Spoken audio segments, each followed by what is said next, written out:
Purvanchal university ఇది కేవలం university కాదు, మీ సక్సెస్ స్టోరీకి చిరునామా.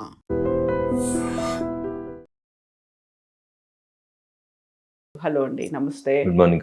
ఎలా ఉన్నారు మీరు? Morning. So more happy, more rejuvenate గా ఉన్నారా? ఎట్లా ఉన్నారు? ఏమనిపిస్తుంది మీకు? క్వైట్ న్యాచురల్ గా దశాబ్దాల నుంచి ఎదురు చూసిన ఒక కళ నెరవేరినప్పుడు ఖచ్చితంగా పార్టీ కార్యకర్తగా సంతోషంగానే ఉంటుంది. సో మొత్తం ఈ ఫలితాలన్నీ చూసిన తర్వాత 4 రాష్ట్రాలు, ఒక కేంద్ర పాలిత ప్రాంతం, ఇవన్నీ చూసిన తర్వాత ఏది మోర్ హ్యాపీ అనిపించింది మీకు? వెస్ట్ బెంగాల్ గెలవడం అనేది మా అందరి ముందు ఉన్నటువంటి ప్రథమ కర్తవ్యం.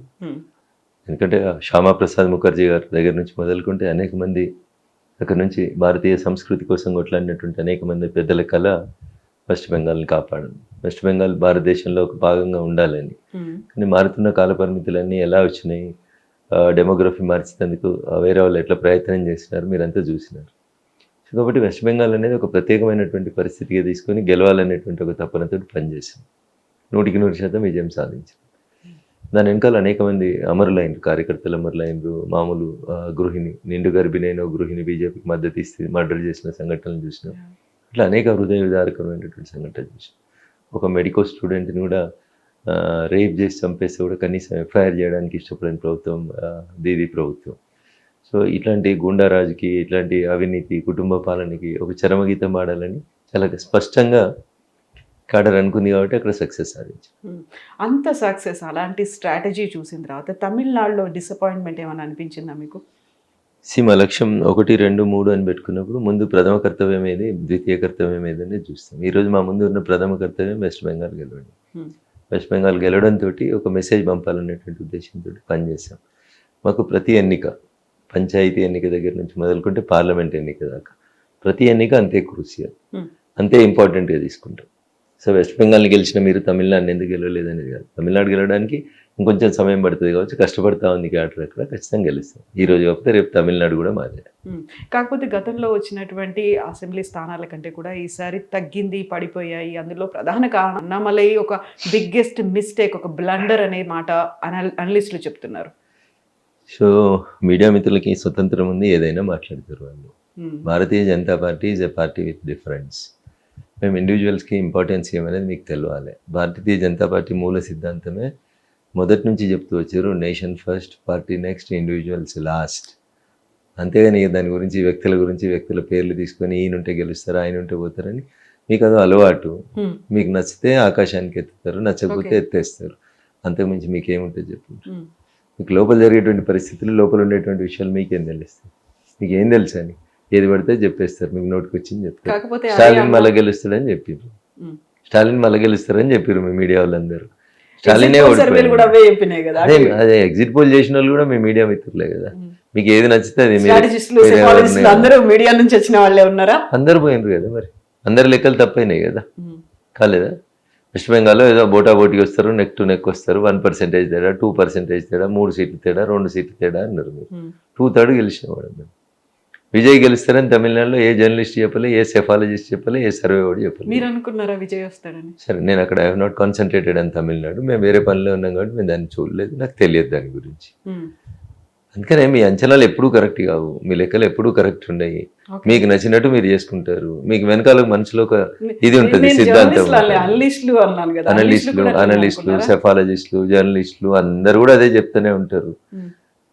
ఇప్పుడు 234 సీట్లు ఉన్న తమిళనాడులో దాదాపు 50 లక్షల ఓట్లు పోయినాయి ఎస్ఐఆర్ తోటి. దాని గురించి ఒక అనలిస్ట్ మాట్లాడాడు, ఒక సెఫాలిస్ట్ మాట్లాడాడు, ఒక జర్నలిస్ట్ మాట్లాడాడు. కానీ 294 ఉన్న వెస్ట్ బెంగాల్లో 90 లక్షలు తీసి మళ్ళీ 32 లక్షలు యాడ్ చేస్తే పోయినాయి 60 లక్షలే ఎస్ఐఆర్ పేరు మీద. దానికి వెస్ట్ బెంగాల్లో ఓట్లు తీసి గెలిచింది అంటాడు ఒక అనలిస్ట్ టీవీలో కూర్చొని. ఎందుకంటాడు? వాడు ఎక్కడో నక్సలైట్ బ్యాక్గ్రౌండ్ వాడు, ఎర్ర జెండా బ్యాక్గ్రౌండ్ వాడు ఉంటాడు, వానికి బతుకుదేరు అవసరం కదా. అందుకని వాడు ఆ జెండా మార్చుకొని, కండువా మార్చుకొని వచ్చి ఇలా అనలిస్ట్ అని, జర్నలిస్ట్ అని, సెఫాలజిస్ట్ అని పేరు మార్చుకొని మమ్మల్ని తిట్టేందుకు టీవీలోకి వస్తారు. టీవీ కూడా మాకు మళ్ళీ తిట్టాడు ఒకటి కావాలి కాబట్టి వాళ్ళని ఎంకరేజ్ చేస్తాం. ఎందుకు మిమ్మల్ని టార్గెట్ ఎందుకు చేస్తున్నారు? మీరు మొత్తం సాఫ్రనైజేషన్ చేస్తున్నారు, ఏ చెట్టుకైతే కాయలు ఉంటాయో ఆ చెట్టు మీదనే రాళ్ళు పడతాయి. మేము బలంగా ఉన్నాం, బలంగా కనబడతా ఉన్నాం, అందుకని రాళ్ళు వేస్తారు మీరు. అంతకంటే ఎక్కువ ఏముంటుంది? అన్ని పార్టీలను ఇష్టం అయితే మరి విజయ్ పార్టీ ఎట్లా గెలుస్తుంది? అది సరికొత్తగా వచ్చిన పార్టీ, మీరు అంచనా వేయలేకపోయింది అనేది. మా అంచనా లేదనే తప్పు. మీరు అట్లా మాట్లాడొద్దు. మాకుండే అంచనాలు 100% మాకుంటాయి. మీరు మాకు అంచనా లేదనడం మాత్రం తప్పు. సో మీరు అన్నట్టుగా ఓట్ చోరీ మాత్రం జరగలేదు, సీట్ చోరీ కూడా జరిగింది. దాదాపుగా 100 సీట్లను మీరు కొట్టేశారు, కొల్లగొట్టారు. ఇప్పటికి నేను రాజీనామా చెయ్యను అనే మాట మమతా బెనర్జీ చెప్తున్నారు. భారత రాజ్యాంగం మీద విశ్వాసం లేని వాళ్ళు, అంబేద్కర్ గారిని గౌరవించిన వాళ్ళు, ప్రజలని గౌరవించిన వాళ్ళు ఏదైనా మాట్లాడతారు. కానీ ఒక రాష్ట్ర ప్రభుత్వానికి ఎన్నికలు జరిగినాయి, అసెంబ్లీ రద్దు అయింది. ఇంకా మీరు ముఖ్యమంత్రిని, నేనే ముఖ్యమంత్రిని, నేను రాజీనామా చేయని మాట్లాడితే దానికి ఏం అర్థం ఉంటుంది? కవిత గారు ఎట్లా తొలగియాలో అట్లా తొలగిస్తారు. ఏముంటుంది తల్లి?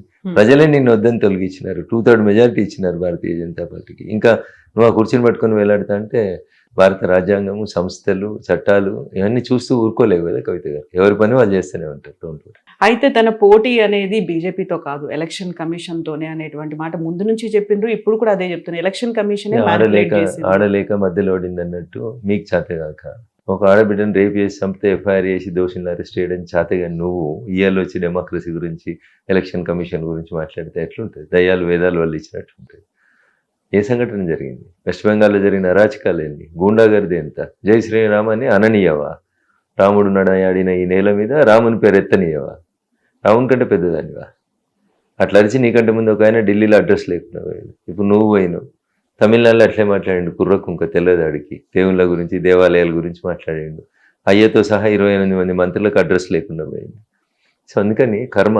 బట్ ఆయన గెలిచిండు, అలా కర్మ అంటున్నా. అలాగే ఇప్పుడు ఏం చేస్తాడు గెలిచి? ఏం చేయాలని అర్థం కాక తలబెట్టుకొని ఏడవడం మీద చేసేదేముంది అంటున్నా.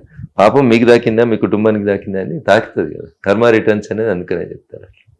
హిందువులను ఎన్ని మాట్లాడినా ఏం కాదు, హిందూ దేవుళ్ళని అవమానపరిచినా ఏం కాదు, మేము హీరోలం అవుతాం అనుకునేటువంటి వెధవలందరికీ కూడా ఈ ఎన్నికల ఫలితాలు గుణపాఠం కావాలి. మాట్లాడేటప్పుడు నోరు దగ్గర పెట్టుకొని మాట్లాడాలి అనేటువంటి ఒక మెసేజ్ని ఇచ్చారు ప్రజలు. మధ్యలో ఏం చేయలేకపోవచ్చు. మిమ్మల్ని 5 సంవత్సరాల మధ్యలో మీరు మాట్లాడినప్పుడు మిమ్మల్ని దించే అధికారం ప్రజలకు లేకపోవచ్చు. But A day will come. ఆ డే వచ్చిన రోజు మిమ్మల్ని బండకేసి కొడతారు, అది గుర్తుపెట్టుకోరు. కొట్టిరు కదా. ఇప్పుడు అడ్రస్ లేడనుకున్న విజయ్, ఎవరు పట్టించుకొని విజయ్, ఏమవుతుంది విజయ్ తోటి అనుకున్న విజయ్ ఇలా ఏం చేసిండో తమిళ రాజకీయాలను చూసిండు. మీరు ద్రవిడులం, మేము హిందీ మాట్లాడము, మాకు ఉత్తర భారతంతో సంబంధం లేదు, మాది సెపరేట్ దేశం అని అరుస్తే ఏం చేశారు జనం? మిమ్మల్ని నేను ద్రవిడ రాజకీయాలు చెయ్యను అని చెప్పిన విజయ్ని గెలిపించారు ప్రజలు. ఏమర్థం చేసుకోవాలి వీళ్ళు?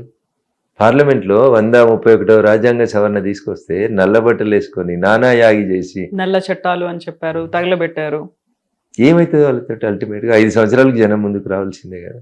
తప్పు చేసినప్పుడు పనిష్మెంట్ ప్రజలు ఎట్లా ఇస్తారో కనబడ్డది కదా. వెస్ట్ బెంగాల్లో కనబడ్డది మీకు మహిళా బిల్లుని అడ్డుకుంటే ఫలితం, తమిళనాడులో కనబడ్డది మహిళా బిల్లుని అడ్డుకుంటే ఫలితం, తప్పకుండా కనబడుతుంది.